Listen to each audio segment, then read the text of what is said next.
One of my all-time favourite American poets is the Hoosier Poet. Hoosier is a sort of a rural dialect of Indiana, the Indiana state, United States.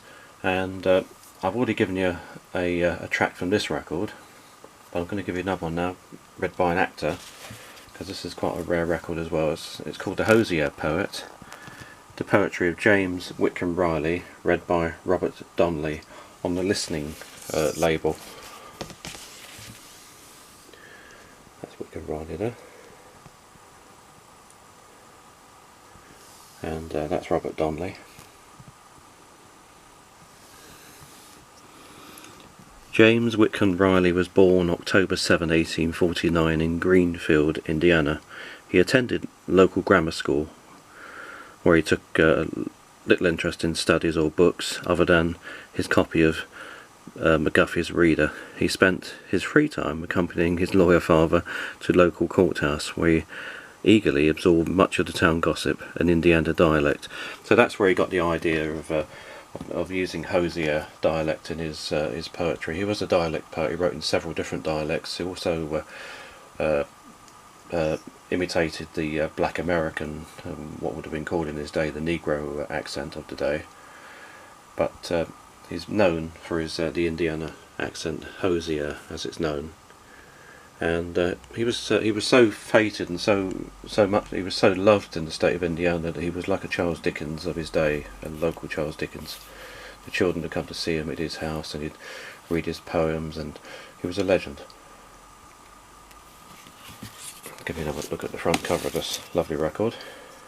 Okay, I'm going to give you Robert Donley giving a absolutely definitive and beautiful reading of the Raggedy Man. Side 2, The Hoosier Poet.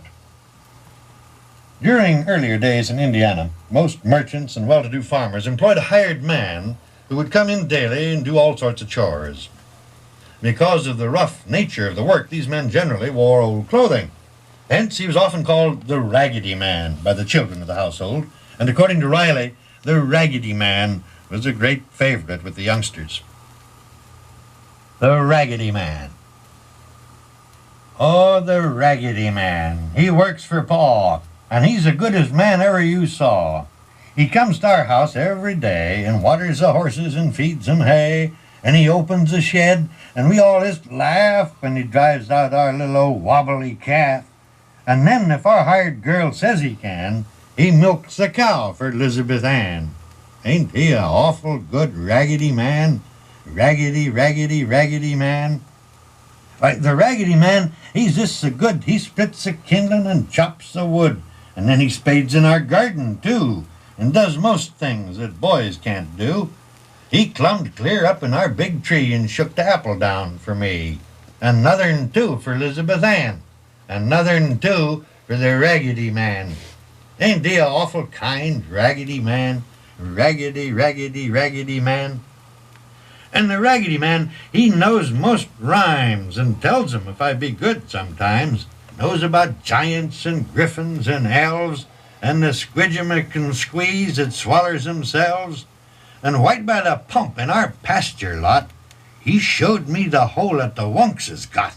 It lives way deep in the ground and can turn into me or Elizabeth Ann, or Ma or Pa, or the Raggedy Man. Ain't he a funny old Raggedy Man?